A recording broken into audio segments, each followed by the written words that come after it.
Hello, എല്ലാവർക്കും നമസ്കാരം. ഞാൻ എന്താ പറയുക, ഒത്തിരി പേര് കുറേ ദിവസമായിട്ട് ചോദിച്ചുകൊണ്ടിരിക്കുന്ന ഒരു കമൻറ്റിനല്ല ഒരു കാര്യത്തിന് മറുപടി പറയാനായിട്ടാണ് ഞാൻ വന്നിരിക്കുന്നത്. ഞാൻ യാത്രയ്ക്ക് പോയിട്ടുണ്ടായിരുന്ന ഒരു അനുഭവം എന്താണെന്ന് എന്നോട് ഒത്തിരി പേര് ചോദിച്ചിട്ടുണ്ടായിരുന്നു. ഞാനങ്ങനെ അതിനൊരു ജസ്റ്റ് ഒരു ഷോർട്ട് റീൽ ഇട്ടിട്ടുണ്ടായിരുന്നു. അതുകൊണ്ടാണ് എല്ലാവരും ചോദിക്കാനായിട്ട് കാരണം. ഞാൻ ഇത്രയും ദിവസം ഞാൻ വൈകി എന്താണെന്ന് വെച്ചാൽ, ഞാൻ തിരിച്ചെത്തി 2 ദിവസത്തിനുള്ളിൽ തിരിച്ചെത്തി. വീഡിയോസൊക്കെ നിങ്ങൾ കണ്ടിട്ടുണ്ടാവും. വന്ന് ഒരു 2 ഡേയ്സിനുള്ളിൽ ഏട്ടന് പനിയായിട്ട് നേരെ ഹോസ്പിറ്റലിൽ പോയിട്ട് ശരിക്കും 1 വീക്ക് അവിടെ അഡ്മിറ്റ് ആവേണ്ടി വന്നു. അപ്പോൾ കൂട്ടിരിക്കുക എന്ന് പറയുന്നതും അത്ര സുഖകരമുള്ളൊരു കാര്യമൊന്നുമല്ല.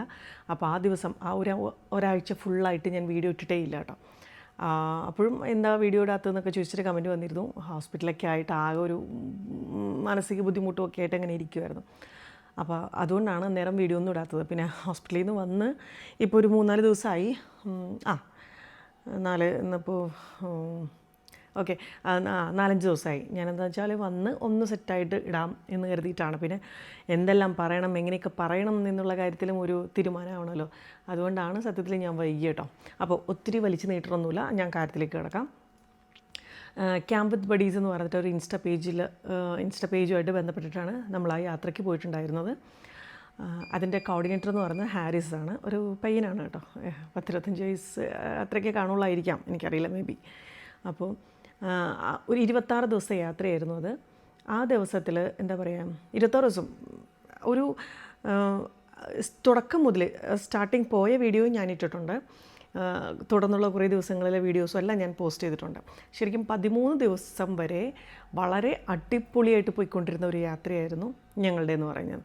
ആ ഒരു എന്താ പറയുക, 13 ദിവസം ആരും എക്സ്പെക്റ്റ് ചെയ്യുന്ന കാര്യങ്ങളൊന്നും അല്ല കേട്ടോ.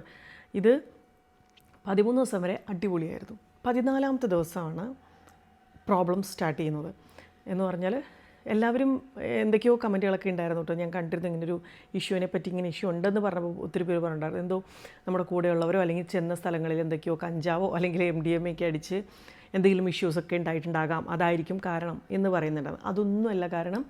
മെയിൻലി എന്ന് പറയുന്നത് ഫിനാൻഷ്യൽ ഇഷ്യൂ ആണ്. അല്ലാതെ മറ്റ് അല്ലെങ്കിൽ മറ്റുള്ള കമൻറ്റ് പോലെയുള്ള യാതൊരുവിധ ബുദ്ധിമുട്ടും ഞങ്ങൾക്ക് ആർക്കും ഉണ്ടായിട്ടില്ല. 14ാമത്തെ ദിവസം നമ്മൾ കാശ്മീരിലാണ്, ശ്രീനഗറിലായിരുന്നു സ്റ്റേ. അപ്പോൾ ആ ദിവസം 14ാം ദിവസം രാവിലെ ഞങ്ങൾ പഹൽഗാം കാണാൻ പോകാനുള്ള ദിവസമായിരുന്നു. അപ്പോൾ രാവിലെ 6 മണിക്ക് എല്ലാവരും റെഡിയായി ലോബിയിലുണ്ടാവണം. അന്ന് ചെക്കൗട്ടും കൂടിയായിരുന്നു. 3 ദിവസം ഞങ്ങൾ കാശ്മീരുണ്ടായിരുന്നു, 3 ദിവസം സ്റ്റേ. അപ്പോൾ അന്നത്തെ ദിവസം 14ാമത്തെ ദിവസം ശ്രീനഗറിൽ അന്ന് പഹൽഗാമും കണ്ട് അവിടുന്ന് നേരെ തിരിക്കാം എന്നുള്ള ഒരു പ്ലാനിങ്ങിലാണ് ഇരുന്നിരുന്നത്. അപ്പോൾ എല്ലാവരോടും രാവിലെ 6 മണിക്ക് ബസ് സ്റ്റാർട്ട് ചെയ്യും, കൂടി വന്നൊരു 6:10. അപ്പോൾ അതിനുള്ളിൽ എല്ലാവരും ലോബിയിൽ ഉണ്ടാവണമെന്ന് പറഞ്ഞു. എല്ലാവരും 5 മണിക്കൊക്കെ എഴുന്നേറ്റ് എല്ലാ കാര്യങ്ങളൊക്കെ കഴിഞ്ഞ് പാക്കൊക്കെ ചെയ്ത് ചെക്കൗട്ട് ചെയ്യാൻ പാകത്തിന് എല്ലാവരും ലോബിയിലെത്തിയതാണ്. ആ ടൈമിൽ നമ്മൾ ജസ്റ്റ് ഒരു 10 മിനിറ്റ് കൂടെ വൈകുമല്ലോ. അപ്പോൾ ആ സമയത്താണ് ജസ്റ്റ് ഇങ്ങനെ സമയം കുറച്ച് വൈകണം. അപ്പോഴാണ് എന്താ വണ്ടി പുറപ്പെടാത്തേ എന്നൊക്കെ ചോദിച്ച് നിൽക്കുമ്പോഴാണ് പറയുന്നത്, നമ്മൾ കുറച്ച് എന്താ പറയുക, ഹോട്ടലിൽ കുറച്ച് സെറ്റിൽമെൻ്റ് ഉണ്ട്, അത് കഴിഞ്ഞിട്ടൊരു 1/2 മണിക്കൂർ കൂടി വൈകും, അതുവരേക്കും ഒന്ന് വെയിറ്റ് ചെയ്യണം എല്ലാവരും എന്ന് പറഞ്ഞു. ശരി, ആയിക്കോട്ടെ, സെറ്റിൽമെൻറ്റിൻ്റെ കാര്യമല്ലേ. അപ്പോൾ അത് കഴിഞ്ഞിട്ട് ഓക്കെ. 1/2 മണിക്കൂറായി, 1 മണിക്കൂറായി, 1.5 മണിക്കൂറായി, ഒരു മാറ്റങ്ങളും ഇല്ല. എന്താ സംഭവം പിന്നെയാണ് നമ്മൾ അറിയണം. അപ്പോൾ നമ്മൾ വീണ്ടും റൂമിൽ പോയിരുന്നു. രാവിലേക്ക് എഴുന്നേറ്റ് റെഡി ആയതാണല്ലേ. അപ്പോൾ പിന്നെ ഇച്ചിരി റോഡിൽ നിന്ന് കിടക്കാം അല്ലെങ്കിൽ ഒന്ന് റെസ്റ്റ് ചെയ്യാൻ കരുതി നമ്മൾ റൂമിലേക്ക് പോകുന്നു. അപ്പോൾ സമയങ്ങളിങ്ങനെ പോയിക്കൊണ്ടിരുന്നു. അങ്ങനെയാണ് നമ്മൾ അന്വേഷിക്കുന്നത് എന്താ സംഭവം എന്നുള്ളത്. അപ്പോഴാണ് അറിയുന്നത് ഹോട്ടലിൽ കൊടുക്കാൻ ക്യാഷ് ഇല്ല എന്നുള്ളത്. ഏകദേശം ഒരു 70,000 രൂപയോളം 3 ദിവസത്തെ സ്റ്റേക്ക് വേണ്ടിയിട്ട് അവിടെ കെട്ടണമെന്ന് പറയുന്നുണ്ടായിരുന്നു. അപ്പോൾ നമുക്ക് അതൊന്നും അറിയില്ല. കെട്ടാൻ അവിടെ കൊടുക്കാൻ സെറ്റിൽ ചെയ്യാനായിട്ട് ക്യാഷ് ഇല്ല എന്നുള്ളതാണ് നമ്മൾ ഫൈനലി അറിയുന്ന കാര്യം. പിന്നെ ഞങ്ങൾ ആകെ കൂടി ടെൻഷനായി, എന്താണിത്, കാശില്ലേ എന്നൊക്കെ ഉള്ള ടെൻഷനായിപ്പോയി. എന്താ പറയുക, എന്താണ് അവിടെ സംഭവിച്ചതെന്നൊന്നും നമുക്കറിയാൻ പാടില്ല. അതായത് എങ്ങനെയാണ് ഇനി ഫിനാൻഷ്യലി ടൈറ്റ് വന്ന എങ്ങനെയാണെന്നൊന്നും നമുക്ക് അറിഞ്ഞുകൂടാ. ഇതിൻ്റെ കോർഡിനേറ്റർ ഹാരിസിന് അവിടെ സെറ്റിൽ ചെയ്യാനായിട്ട് ക്യാഷ് ഇല്ല എന്നുള്ളതായിരുന്നു സത്യം. 21 യാത്രക്കാരുണ്ടായിരുന്നു ഞങ്ങളെല്ലാവരും. അപ്പോൾ എല്ലാവരും ഹാരിസ് പറഞ്ഞിട്ടുള്ള എമൗണ്ട് നമ്മൾ കൊടുത്തിട്ട് തന്നെയാണ് യാത്ര ചെയ്തിട്ടുള്ളത്. എല്ലാവരും അങ്ങനെ തന്നെയാണ്. പിന്നെ വെറും 26 ദിവസത്തെ യാത്രയിൽ 13ാമത്തെ ദിവസം വരെ ഓക്കെ ആയിരുന്നു. 14ാം ദിവസം, അതായത് ബാലൻസ് 13 ദിവസം ഇനിയും കിടക്കുകയാണ്. അപ്പോൾ അത്രയും ദിവസം ഇനി ഓടിക്കണമെങ്കിൽ എവിടുന്ന് ക്യാഷ്? അപ്പോൾ ഞങ്ങളുടെ ചോദ്യങ്ങളൊക്കെ വന്നു. അപ്പോൾ ഞങ്ങൾ തന്ന പണം എവിടെ? പിന്നെ അത് തീർന്നുപോയി, അത് സെറ്റായില്ല, അതങ്ങനെയാണ് ഇങ്ങനെയാണ്, ഇത്ര ദിവസം ഓടിക്കണമെങ്കിൽ ക്യാഷ് വേണമായിരുന്നു, അതാണെന്നൊക്കെ പറഞ്ഞ് എന്തൊക്കെയോ നമുക്ക് മനസ്സിലാവാത്ത രീതിയിലുള്ള എക്സ്ക്യൂസസ് ഒക്കെ പറയുന്നു. സത്യത്തിൽ ഞങ്ങളെല്ലാവരും പെട്ടുപോയി. ഞങ്ങൾ 5 ലേഡീസൊക്കെ ഉണ്ടായിരുന്നു. എന്ന് വെച്ചാൽ ഞങ്ങൾ ഭയങ്കര പേടിയൊന്നുമില്ല. പക്ഷേ നമ്മുടെ പാർട്ട്നേഴ്സും അല്ലെങ്കിൽ നല്ല മുതിർന്നവരും എക്സ്പീരിയൻസ്ഡ് ആയിട്ടുള്ളവരൊക്കെ തന്നെ നമ്മുടെ കൂട്ടത്തിലുണ്ടായിരുന്നുകൊണ്ട് എല്ലാവരും നല്ല ബോൾഡായിരുന്നു കേട്ടോ.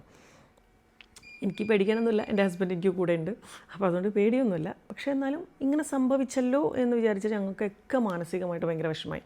എന്നിട്ട് പുള്ളി വന്നിട്ട് നമ്മളോട് പണം ചോദിക്കുക, നിങ്ങൾ കുറച്ചുകൂടി എമൗണ്ട് ഇടണം, ഒരാൾക്ക് ഏതോ 20,000 ഒക്കെ വെച്ചിട്ട് വീണ്ടും ഇട്ട് കഴിഞ്ഞാൽ നമുക്ക് ഇതെല്ലാം കണ്ട്, അതായത് 26 ദിവസത്തെ യാത്രയും പൂർത്തിയാക്കി നമുക്ക് തിരികെ എത്താം എന്നൊക്കെ പറഞ്ഞു. നമ്മൾ കണക്ക് കൂട്ടുകയാണ്, 21 പേർക്ക് 20,000 രൂപ വെച്ചിടുക എന്ന് പറഞ്ഞിട്ട് ഞങ്ങൾ ആരും സമ്മതിച്ചില്ല, നടക്കില്ലെന്ന് പറഞ്ഞു. കാരണം ഹാരിസ് പറഞ്ഞിട്ടുള്ള എമൗണ്ട് നമ്മൾ ഫുള്ള് സെറ്റിൽ ചെയ്തിട്ട് യാത്ര ചെയ്യുന്ന ഒരാൾക്ക് പകുതി ദിവസം എത്തിയപ്പോഴേക്കും പണമില്ല, വീണ്ടും കൊടുക്കണമെന്ന് പറഞ്ഞു കഴിഞ്ഞാൽ ഒരാളും സമ്മതിച്ചില്ല. മൊത്തത്തിൽ അവിടെ എന്താ പറയുക, ആകെ ഒരു പ്രോബ്ലംസൊക്കെ ആയി. സമയങ്ങൾ 1/2 മണിക്കൂർ, 1 മണിക്കൂർ, 2 മണിക്കൂർ, 3 മണിക്കൂർ വൈകിക്കൊണ്ടേയിരിക്കുന്നു. പിന്നെ നമ്മൾ റൂമിൽ എല്ലാവരും കൂടി ചർച്ചയായി. ഹാരിസിനെ വിളിച്ച് നിർത്തി ഞങ്ങൾ ചോദ്യം ചെയ്യുകയാണ്. സത്യത്തിൽ എനിക്ക് ആ പയ്യൻ്റെ ആ സമയത്തൊരു മാനസികാവസ്ഥയും ഒരു ബുദ്ധിമുട്ടും ഞാൻ മനസ്സിലാക്കിയെന്ന് വെച്ചാൽ വളരെയധികം ഭയങ്കര ശോകമായിരുന്നു. ആൾക്കൊന്നും പറയാനില്ലാതെ തലകുനിച്ച് ഇങ്ങനെ നിൽക്കുന്നൊരവസ്ഥയായിരുന്നു. നിങ്ങൾ വീണ്ടും കുറച്ചുകൂടി പണം തരൂ, ഞാൻ ഒക്കെ സെറ്റിൽ ചെയ്യാം, എല്ലാം സെറ്റാക്കാം, ഒക്കെ റെഡിയാക്കാം എന്നൊക്കെ പറയുന്നപ്പോൾ ആൾക്ക് ഇനി ഫിനാൻഷ്യലി കാര്യങ്ങൾ കൺട്രോൾ ചെയ്യാൻ അറിയാത്തതുകൊണ്ടാണോ, എങ്ങനെയാണ് പണം പോയത്, ഇതൊന്നും നമുക്കറിയില്ല. നമ്മൾ ചോദിക്കുന്നുണ്ട്, ഇപ്പം ഞങ്ങൾ തന്ന പണം എവിടെ എന്ന് ചോദിച്ചാൽ ഹാരിസിന് കൃത്യമായ മറുപടികളില്ലായിരുന്നു. എന്താണെന്ന് ചോദിച്ചാൽ എന്തൊക്കെയോ പറയുന്നു പുള്ളി, നമുക്ക് വിശ്വസിക്കാവുന്ന രീതിയിലുള്ള ഒന്നും തന്നെ ആയിരുന്നില്ല പറഞ്ഞത്. പിന്നെ ഞങ്ങളുടെയൊക്കെ തലം തന്നെ മാറി എന്ന് പറയാം. ഞാനടക്കം സത്യം പറഞ്ഞാൽ ദേഷ്യപ്പെട്ടു. അത്രയും സമയം നമ്മൾ അടിപൊളിയായിട്ട് പോയിക്കൊണ്ടിരുന്നത് ഒറ്റൊരു രാത്രി കൊണ്ട് ഇങ്ങനെ മിന്നി മറിയുക എന്ന് പറയുന്നത് ഞങ്ങളെ സംബന്ധിച്ച് ശരിക്കും പറഞ്ഞാൽ ആർക്കും വിശ്വസിക്കാൻ പറ്റില്ല എന്നുള്ളതായിരുന്നു. എന്താ പറയുക, മൊത്തത്തിൽ എല്ലാവരും വയലൻ്റ് ആവാൻ തുടങ്ങി. കാരണം വീഡിയോസ് കണ്ടിട്ടുള്ളവർക്ക് മനസ്സിലാവുമായിരിക്കും, മോർ ദാൻ ഒരു 75% അല്ലെങ്കിൽ ഇപ്പോൾ 80% ആൾക്കാരും ഒരു 55+ ആയിട്ടുള്ള ആൾക്കാരാണ്. അവരെല്ലാവരും റിട്ടയർ ചെയ്തിട്ടുള്ള ആൾക്കാരാണ്. പോലീസ് ഓഫീസേഴ്സ് ഉണ്ടായിരുന്നു ഞങ്ങളുടെ കൂടെ. അങ്ങനെ ഗവൺമെൻറ് ഉദ്യോഗസ്ഥർ റിട്ടയർ ആയിട്ടുള്ളവർ, അങ്ങനെ ഒത്തിരി പേര്. അതുപോലെ 10-16 വർഷത്തോളം ഇതുപോലെ ട്രാവലിംഗ് പരിപാടികളൊക്കെ, മീൻസ് ടൂറിസം ഒക്കെ പ്രൊമോട്ട് ചെയ്തിരുന്ന ചേട്ടനുണ്ടായിരുന്നു, ബെന്നി എന്ന് പറയുന്ന ചേട്ടൻ. അങ്ങനെ ഒത്തിരി എക്സ്പീരിയൻസ്ഡ് ആയിട്ടുള്ള ആൾക്കാരൊക്കെ ഉണ്ടായിരുന്നെങ്കിലും അവർക്ക് ആ ഒരു സമയം ഭയങ്കരമായിട്ട് ബുദ്ധിമുട്ടായിപ്പോയി. ഇപ്പം പിന്നെയും ഹാരിസ് പിന്നെയും പണം ചോദിച്ചു കഴിഞ്ഞപ്പോൾ ആകെ ബുദ്ധിമുട്ടായി. ഞങ്ങൾ തരില്ലെന്ന് പറഞ്ഞു. നിന്നെ ഇനി എന്ത് വിശ്വസിച്ചാണ് ഞങ്ങൾ പണം തരിക, നിനക്ക് തരില്ല എന്നൊക്കെ പറഞ്ഞ് മൊത്തത്തിൽ ആകെ ഒരു ഇഷ്യൂ ഒക്കെ ആയി. 11 o'clock ചെക്കൗട്ട് ചെയ്യണം. ആ ടൈം കഴിഞ്ഞപ്പോഴത്തേക്കും ഞങ്ങളുടെ റൂമിൽ കറണ്ട് കട്ട് ചെയ്തു, വെള്ളം കട്ട് ചെയ്തു. ശരിക്കും പറഞ്ഞാൽ ലോക്കായിപ്പോയി എന്ന് പറയാം. ലോക്ക് എന്ന് പറഞ്ഞാൽ നമ്മളാരും പിടിച്ചു വെക്കുകയല്ല ചെയ്തത്, പക്ഷേ ആ സമയത്ത് വെള്ളം യൂസ് ചെയ്യാൻ, മീൻസ് ടോയ്ലറ്റ് ബാത്റൂം യൂസ് ചെയ്യാൻ പറ്റില്ലായിരുന്നു. AC കറണ്ടില്ല, AC ഇടാൻ പറ്റത്തില്ല. അങ്ങനെ ഞങ്ങൾ കുറേ സമയത്തേക്ക് അവർ ഇതെല്ലാം ഓഫ് ചെയ്ത് വെച്ചു ഹോട്ടലുകാർ. ഞങ്ങളാകെ കൂടി എന്ത് ചെയ്യണമെന്നറിയാതെ ആകെ കൂടി ഇതായിപ്പോയി. പണം ഹാരിസിനെ വിശ്വസിച്ച് കൊടുക്കാനും കഴിയില്ല, ഇല്ലാഞ്ഞിട്ടല്ല, പക്ഷെ കൊടുക്കില്ല. കാരണം ഈ ഒരു സമയത്തേക്ക് ഇത്രയൊരു വിശ്വാസവഞ്ചന പോലെ ചെയ്ത ഒരാൾക്ക് പിന്നെയും പണം കൊടുക്കാനായിട്ട് ആർക്കും ഒട്ടും താല്പര്യമില്ലായിരുന്നു. പിന്നെയാണ് നമ്മൾ പറഞ്ഞ് 20,000 എന്നുള്ളത് 10,000 പിന്നെ അത് 5,000 കുറഞ്ഞു വന്ന അവസാനം 5,000 രൂപ ഒരാൾക്ക് വെച്ച് കൊടുക്കുകയാണെങ്കിൽ നിങ്ങളെ ഡയറക്റ്റ് നാട്ടിലെത്തിക്കാം എന്നുള്ളൊരു രീതിയായി.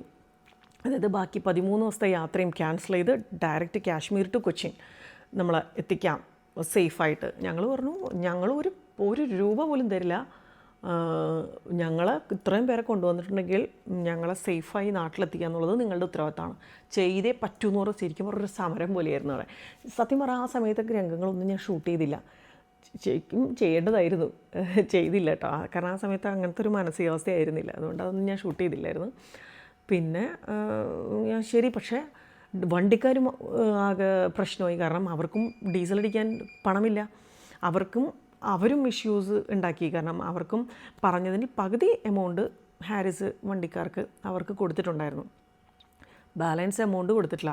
ബാലൻസ് എമൗണ്ട് ഇനി കിട്ടുമോ ഇല്ലയോ എന്നുള്ളത് ആർക്കറിയാം. കാരണം ആ 13 ദിവസമായപ്പോഴേക്കും മറ്റുള്ള കാര്യങ്ങൾക്കൊന്നും പണം തികയില്ല എന്ന് പറഞ്ഞ ഒരാളെ എങ്ങനെ വിശ്വസിക്കാൻ പറ്റും? അതുകൊണ്ട് വണ്ടിക്കാർ അടഞ്ഞു. അവർക്കും ഡീസൽ അടിക്കാതെ, അല്ലെങ്കിൽ പച്ചവെള്ളം ഒഴിച്ചാലല്ലോ വണ്ടി ഓടുക, ഡീസൽ ഒഴിക്കണ്ടേ, ഇവിടെ നിന്ന് ഇനി കേരളം വരെ എത്തണമെങ്കിലും എത്ര രൂപയുടെ പെട്രോൾ അടിക്കണം എന്ന് മീൻസ് ഡീസൽ അടിക്കണം എന്ന് പറഞ്ഞ് അവരും ഇഷ്യൂ ഉണ്ടാക്കി. അങ്ങനെയാണ് നമ്മൾ എങ്ങനെയെങ്കിലും ഇനി നാട് പിടിച്ചാൽ മതി എന്നൊരു ചിന്തയായി പോയിട്ട് ആ ഒരു ദിവസത്തേക്ക് ഭയങ്കര ഇതായിപ്പോയി.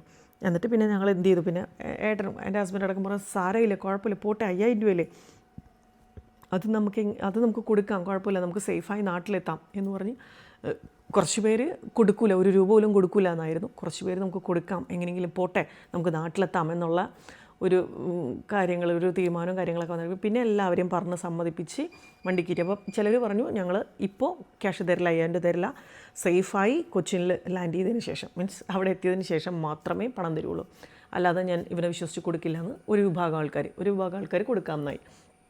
അങ്ങനെ എന്തെങ്കിലുമൊക്കെ അങ്ങനെ പറഞ്ഞൊരു തീരുമാനമായിട്ട് ഡയറക്റ്റ് വണ്ടി കയറി. അപ്പോൾ എല്ലാവരും പറഞ്ഞു ഇവനെ വിശ്വസിക്കാൻ പറ്റത്തില്ല, ഇനി നമ്മൾ നടു റൂട്ടിലിറക്കും, പറയാൻ കഴിയില്ല എന്നൊക്കെ പറഞ്ഞ് എല്ലാവരും പറഞ്ഞു ഇല്ല, അങ്ങനെയൊന്നും സംഭവിക്കില്ല, നമുക്ക് പോവാം, നമുക്ക് സേഫായിട്ട് എത്താം എന്നൊക്കെ പറഞ്ഞ് നമ്മൾ വണ്ടി കയറി ശ്രീനഗറിൽ നിന്ന് വണ്ടി വിട്ടു. അന്ന് കംപ്ലീറ്റ് ട്രാവലിംഗ് ആയിരുന്നു. മീൻസ് ഏകദേശം ഉച്ചയ്ക്ക് 2-2:30 മണിയോടുകൂടിയാണ് നമുക്ക് ഒരു തീരുമാനമായിട്ട് നമ്മൾ വണ്ടി കയറണം കേട്ടോ അന്നത്തെ ദിവസം. അതായത് പഹൽഗാം മിസ്സായിപ്പോയി. എല്ലാവർക്കും ആഗ്രഹം ഉണ്ടായിരുന്നു പഹൽഗാം കാണണം എന്നുള്ളത്, പക്ഷേ അത് മിസ്സായിപ്പോയി കേട്ടോ.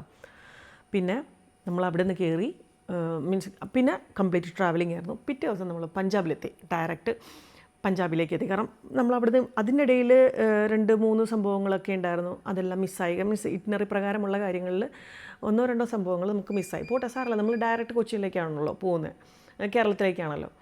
അപ്പോൾ ശരി, അതൊന്നും ആരും പറഞ്ഞില്ല. പഞ്ചാബിലെത്തി, റൂം നമ്മളെടുത്തു. പിന്നെ റൂം എടുത്തു, ഫ്രഷപ്പായി, രാവിലെ അവിടെ അടുത്തുള്ള ഹോട്ടലിൽ നിന്ന് തന്നെ നമ്മൾ ഭക്ഷണവും കഴിച്ച് വീണ്ടും വണ്ടിയിൽ കയറിയിരിക്കുകയാണ്. കുറച്ച് പേര് വണ്ടി എടുക്കുമ്പോഴേക്കേ കയറത്തുള്ളൂ, ബാക്കി ഞങ്ങളെല്ലാവരും കയറിയിരുന്നു. പറഞ്ഞ സമയം കഴിഞ്ഞിട്ട് പിന്നെയും വണ്ടി എടുക്കുന്നില്ല. പിന്നെ കാരണം എന്താണെന്ന് അന്വേഷിച്ചപ്പോഴാണ് അറിയണത് ഇനിയും വണ്ടി എടുക്കത്തില്ല എന്ന്. വണ്ടിക്കാർക്ക് എന്നാന്ന് വെച്ചാൽ ഈ പറഞ്ഞ കാശില്ല, ഇനിയും അവരുടെ കയ്യിൽ കാശില്ലാതെ വണ്ടി എടുക്കില്ല എന്നായി അടുത്ത ഇഷ്യൂസ്. അപ്പോൾ അതെന്താ സംഭവം, നമ്മളെ നാട്ടിലെത്തിക്കാമെന്ന് പറഞ്ഞതല്ലേ എന്ന് പറഞ്ഞ് അവിടെ തുടങ്ങി പ്രോബ്ലം.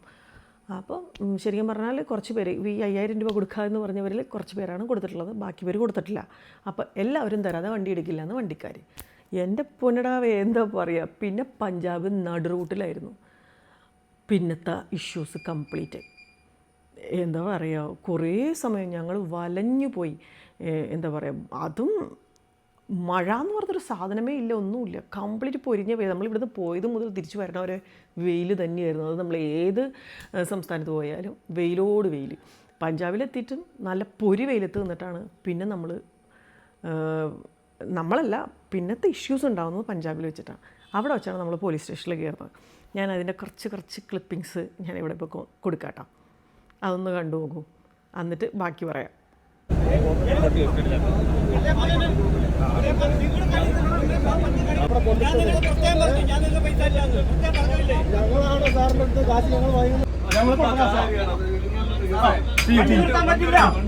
വണ്ടി എടുത്താൻ പറ്റില്ല. ഒറ്റ സെക്കൻഡ്, ഒറ്റ കാര്യം പറയാം, സ്റ്റാർട്ട് ആക്കണം. ബാക്ക് ലേഡീസ് ഇല്ലതാണ് ഈ വർത്തമാനം കയ്യാങ്കളിയിൽ തീരുള്ളൂ.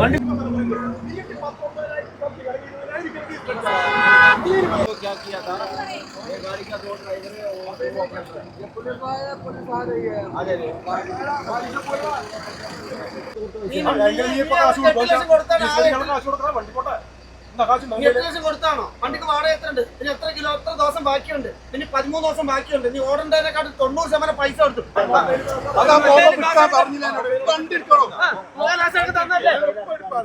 മൊബൈലാണ് കെട്ടാ. നമുക്കിവിടെ ഇപ്പോൾ പോലീസ് വന്നിട്ടുണ്ട് കേട്ടോ, അതിനുള്ള ചർച്ചകളാണ് ഈ നടന്നുകൊണ്ടിരിക്കുന്നത്. നമ്മളിപ്പോൾ പോലീസ് സ്റ്റേഷനിലാണ് കേട്ടോ ഉള്ളത്, രജപുര പോലീസ് സ്റ്റേഷനിലാണ് ഉള്ളത്. കാര്യങ്ങൾ ഇവിടം വരെ നമുക്ക് കൈവിട്ട് പോയിട്ടുണ്ട്, അതാണ് കാര്യങ്ങൾ. എന്തൊക്കെയാണ് തീരുമാനങ്ങളെന്നൊന്നും നമുക്കറിയാൻ പാടില്ല. കണ്ടോ, എല്ലാവരും പോലീസ് സ്റ്റേഷനിലേക്ക് എത്തിയിട്ടുണ്ട്.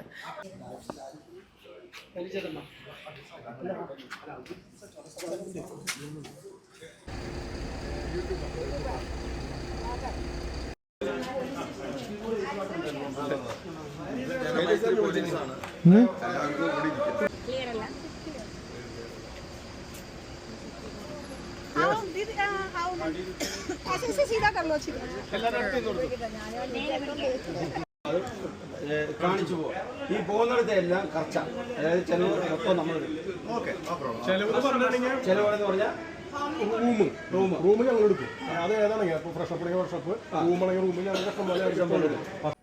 കാശ്മീരിൽ ഞങ്ങൾ കുറച്ച് സമയം ലോക്കായി പോയിട്ടുള്ള വീഡിയോസ് ഞാൻ എടുത്തിട്ടില്ല എന്ന് പറഞ്ഞില്ലായിരുന്നു. അത് ശരിക്കും പറഞ്ഞൊരു നഷ്ടമായി പോയി എന്ന് ഞാൻ പിന്നീട് ചിന്തിച്ചിട്ടുണ്ടായിരുന്നു. അതുകൊണ്ടാണ് ഈ ഇഷ്യൂസ് ഉണ്ടായിക്കഴിഞ്ഞപ്പോൾ അത് ഞാൻ എന്താ പറയുക പെട്ടെന്ന് എടുക്കാൻ ഞാൻ ബാധ്യസ്ഥയായി പോയി എന്നുള്ളതാണ് സത്യം. കാരണം എൻ്റെ വീഡിയോസ് ഞാൻ ഇതുപോലെ ട്രിപ്പിന് പോകുന്ന ഒരു വീഡിയോസ് ഒന്നല്ല പല വീഡിയോസും ഞാൻ ഇട്ടിട്ടുണ്ട്. ഞാൻ ഇന്ന ടീമിൻ്റെ കൂടെയാണ് നമ്മൾ പോകുന്നത് എന്ന് പറഞ്ഞിട്ടുള്ള വീഡിയോസ് ഞാൻ ഇട്ടിട്ടുണ്ടായിരുന്നു. അതിലൂടെ തന്നെ ഒത്തിരി പേര് ഹാരിസുമായിട്ട് ബന്ധപ്പെട്ടിട്ടുണ്ട്. അവർ ചിലവർ എത്രയാണ് കോസ്റ്റ്, ഇതെങ്ങനെയാണ്, ഇവരുടെ ടീം ആരാണ് എന്നൊക്കെ ചോദിച്ചു ഒത്തിരി കമൻസൊക്കെ വന്നിരുന്നു. അതിന് നമ്മൾ റിപ്ലൈയും കൊടുത്തിട്ടുണ്ട്. അപ്പോൾ അതുകൊണ്ട് തന്നെ ഞാനത് എടുക്കാൻ തയ്യാറായെന്ന് വെച്ചാൽ നമ്മൾ ശരിക്കും ഒരു ഇഷ്യൂ ഉണ്ടായി നമ്മളത് പോട്ടെ എന്ന് വെച്ച് നമ്മൾ മേക്കപ്പ് ചെയ്ത് പോകാനായിട്ട് നമ്മൾ ശ്രമിച്ചാണ്. പക്ഷേ ഇങ്ങനത്തെ ഒരു ഇഷ്യൂ ഉണ്ടായി കഴിഞ്ഞപ്പോൾ എനിക്കത് എടുത്തേ പറ്റുള്ളായിരുന്നു. കാരണം നമുക്ക് ഇനിയും വിശ്വസിച്ച് അങ്ങനെ പോവാം, മറ്റൊരാൾക്കാർ ഒന്നും വന്ന് അങ്ങനെ എൻ്റെ വീഡിയോസ് കണ്ടിട്ട് വന്ന് മറ്റുള്ളവർ ബുദ്ധിമുട്ടിലായി പോകരുത്, അവർക്ക് അങ്ങനെ പണം നഷ്ടപ്പെട്ട് പോകരുത് എന്ന് വിചാരിച്ചിട്ടാണ് ഞാൻ ആ വീഡിയോ എടുക്കാനായിട്ട് തയ്യാറായത്. അവിടെയും ഇപ്പോൾ നിങ്ങൾ കണ്ട പോലെ രൂക്ഷമായി പോയി അവിടുത്തെ ഒരു ഇഷ്യൂ എന്ന് പറയുന്നത്. കാരണം വണ്ടിക്കാരാണെങ്കിൽ അവർക്ക് പണം കിട്ടാതെ അവർ വണ്ടി എടുക്കില്ല എന്ന് പറഞ്ഞിട്ട് അങ്ങനെ കുറേ ഇഷ്യൂ എന്ത് ചെയ്തു, വണ്ടിക്കാർ ജസ്റ്റ് വണ്ടി ഓഫ് ചെയ്ത് കളഞ്ഞു കുറച്ച് സമയത്തേക്ക്. അതായത് ആ വണ്ടി നിങ്ങൾ കണ്ടിട്ടുണ്ടാവും, സ്ലീപ്പർ ബസ്സാണ്. നമ്മളത് എന്താ പറയുക, AC അതിനകത്ത് ഓണാക്കാതില്ല, വണ്ടി ഓണായിട്ടിടാതെ നമുക്കതിൽ ഇരിക്കാൻ പറ്റില്ല, നമുക്ക് ശ്വാസം മുട്ടും. വണ്ടി ഓഫ് ചെയ്ത് കഴിഞ്ഞപ്പോഴേക്കും അതിൻ്റെ ഉള്ളിൽ കുറച്ച് പേര് ഇരിക്കുന്നുണ്ടായിരുന്നു. കാരണം കുറച്ചുകൂടി പ്രായമായ ആൾക്കാരുണ്ടായിരുന്നു. അവരൊക്കെ എല്ലാവരും ചാടി പുറത്തിറങ്ങി. കാരണം അതിൻ്റെ ഉള്ളിൽ അങ്ങനെ ഇരിക്കാൻ പറ്റില്ലായിരുന്നു. വണ്ടി ഓഫ് ചെയ്ത് കഴിഞ്ഞപ്പോഴത്തേക്കും എല്ലാവരുടെയും വിധം മാറി. എന്താ പറയുക, ഞാനിപ്പോൾ ഇത് പറയുമ്പോൾ ഓരോന്നിങ്ങനെ എൻ്റെ മനസ്സിലിങ്ങനെ മിന്നി മാഞ്ഞ് പോവുക കേട്ടോ ആ രംഗങ്ങളൊക്കെ. പിന്നെ ഞാൻ അപ്പോഴത്തേക്കും എന്നോട് ഞങ്ങൾ കൂടെ ഉണ്ടായിരുന്നവരോട് പറഞ്ഞു, പൊന്നി ലൈവ് ഇട്, പൊന്നി ലൈവ് ഇട്, ഈ ഇഷ്യൂസൊക്കെ എല്ലാവരും അറിയട്ടെ, കാണട്ടെ, ലൈവ് ഇട് എന്നൊക്കെ പറഞ്ഞു. ശരിക്കും ഞാൻ ആദ്യമൊക്കെ ഒന്നും മടിച്ചു. കാരണം നമുക്കൊരാളെ ഇടിച്ച് താത്താൻ പെട്ടെന്ന് സാധിക്കും, ഒരാളെ ഇങ്ങനെ സപ്പോർട്ട് ചെയ്ത് ഉയർത്തിക്കൊണ്ട് വരാനാണ് നമുക്ക് പാട് ഉണ്ടാവുക. അതുകൊണ്ട് പെട്ടെന്ന് ഒരാളെ അങ്ങനെ മോശമായി ചിത്രീകരിക്കുന്നത് ശരിയല്ലല്ലോ എന്ന് വിചാരിച്ചിട്ട് ഒരു മാനുഷിക പരിഗണനയുടെ പേരിൽ ഞാനത് ചെയ്യാതിരുന്നത്. പക്ഷേ ആ സമയത്ത് എനിക്കത് ചെയ്തേ പറ്റുള്ളായിരുന്നു. ഞാൻ വേഗം ലൈവിൻ്റെ ഓപ്ഷൻ സെറ്റാക്കി എൻ്റെ കയ്യിൽ ഇതുപോലെ മൈക്കൊക്കെ സെറ്റ് ചെയ്തിട്ടാണ് ഞാൻ റെഡി ആയി നിന്നത് ലൈവ് ഇടാൻ വേണ്ടി. കാരണം അന്നത്തെ ഇഷ്യൂസൊക്കെ ഡയറക്റ്റായിട്ട് ലൈവ് പോട്ടെ എന്ന് വിചാരിച്ചിട്ട്. പക്ഷേ എന്തോ മനസ്സങ്ങടെ അനുവദിച്ചില്ല ശരിക്കും പറഞ്ഞാൽ അങ്ങനെ ലൈവ് പോകാനായിട്ട്. കാരണം ഒരു ചെറുപ്പക്കാരുടെ ജീവിതമാണ്, എനിക്കങ്ങനെ ചെയ്യാനായിട്ട് തോന്നിയില്ല കേട്ടോ. പക്ഷേ എന്നാലും ഞാൻ കുറച്ച് വീഡിയോസ് ക്ലിപ്പിങ്സ് ഞാൻ എടുത്തു വെച്ചതേ ഉള്ളൂ. പിന്നെ അതുപോലെ തന്നെ യാത്രക്കാരുടെ അനുഭവങ്ങൾ അതും കൂടി നിങ്ങളൊന്ന് കണ്ടോളൂ കേട്ടോ, എന്നിട്ട് പറയാം ബാക്കി. നിങ്ങൾക്കുണ്ടായ അനുഭവം എന്ന് പറഞ്ഞേ?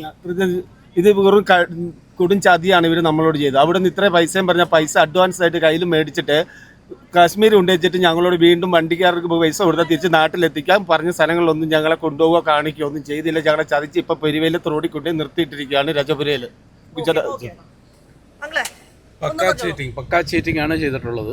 അത് ഇത് തുടർന്ന് പോയ നിയമ നടപടിക്ക് പോകേണ്ടതായ കാര്യങ്ങളുണ്ട്, അല്ലാതെ ഇതിന് പ്രത്യേകിച്ച് പറയാനുണ്ട്. ഒരു പ്ലാനിങ് ഇല്ലാത്തൊരു യാത്ര, ഒരു ധാരണയില്ലാത്ത കോർഡിനേറ്റർ പറയാൻ ഞാൻ പല ട്രിപ്പ് പോയിട്ടുണ്ടെങ്കിൽ ഇതുപോലെ ദാരിദ്ര്യം പിടിച്ച ട്രിപ്പ് ആദ്യമായിട്ടാണ് പോകുന്നത്. ഭയങ്കര കഷ്ടമായിപ്പോയി. ഞങ്ങൾ വഴിയിലിട്ട് ബന്ദിയാക്കി. ഇത് സഹിക്കാൻ പറ്റുന്നതിനപ്പുറമാണ്. യാത്രയെ പറ്റിയിട്ട് അഭിപ്രായം പറയാമെന്ന് വെച്ചിട്ടുണ്ടെങ്കിൽ ഈ യാത്ര മഹാ ദുഷ്കരം തന്നെ എന്ന് പറയാം. കാരണം ഞങ്ങൾ ഹാരിസിനെ വിശ്വസിച്ചിട്ട് ഹാരിസിൻ്റെ അടുത്ത് അവർ പറഞ്ഞ എമൗണ്ട് കൊടുത്തിട്ടാണ് ഞങ്ങൾ ഈ യാത്രയ്ക്ക് പുറപ്പെട്ടിട്ടുള്ളത്. ഞാൻ എന്ന് പറഞ്ഞാൽ ഞാൻ എൻ്റെ വീട്ടിൽ നിന്ന് ഞാൻ മാത്രമേ ഉള്ളൂ. എനിക്ക് 10-60 വയസ്സായി. എന്നിട്ട് നമ്മളെ ഈ നടുക്കടലിലിട്ടിട്ട് അങ്ങടും ഇല്ല എന്നുള്ള മാതിരി ആക്കി തീർക്കലാണ് ഇപ്പോൾ ഇവിടെ ഞങ്ങളെ കൊണ്ടുവന്ന പേരും ഡ്രൈവറും തമ്മിൽ കാട്ടിക്കൂട്ടുന്നത്. നമുക്ക് വളരെ ബുദ്ധിമുട്ടുണ്ടാക്കിയ ഒരു കാര്യമാണ്.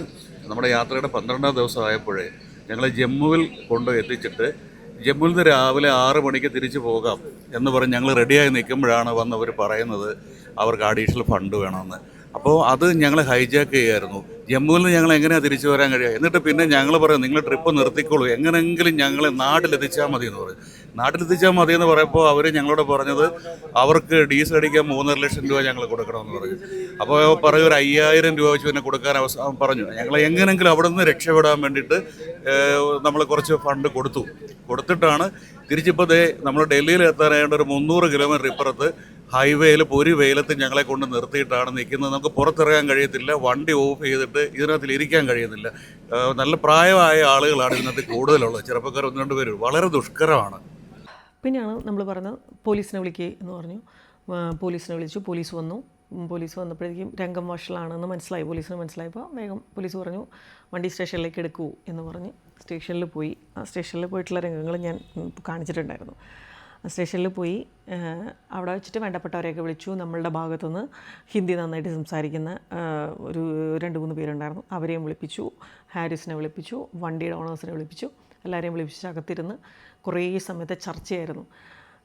നമുക്കതൊന്നും അങ്ങോട്ട് കയറാനൊന്നും പറ്റില്ല. കുറേ ചർച്ചകൾക്കൊടുവിൽ എന്താ പറയുക, പിന്നെ എല്ലാവരും ഭയങ്കര എന്താ പറയുക, നമ്മളിതെല്ലാം കണ്ടിട്ടേ പോവുള്ളൂ, നമ്മളുടെ പണം നമുക്കങ്ങനെ കളയാൻ നമുക്ക് പറ്റില്ല എന്ന് പറഞ്ഞ് ഒരു ഭാഗം ആൾക്കാർ അങ്ങനെ പറഞ്ഞുകൊണ്ടിരിക്കുന്നുണ്ടായിരുന്നു. പക്ഷേ അപ്പോൾ ഞങ്ങളൊക്കെ പറഞ്ഞു സാരമില്ല പോട്ടെ, ഇനി അതൊന്നും കാണാൻ നിൽക്കേണ്ട, മനസ്സാകെ ബുദ്ധിമുട്ടായിപ്പോയി, നമുക്ക് എങ്ങനെയെങ്കിലും നാട് പിടിക്കാം എന്നൊക്കെ ഒരു വിഭാഗം ആൾക്കാർ.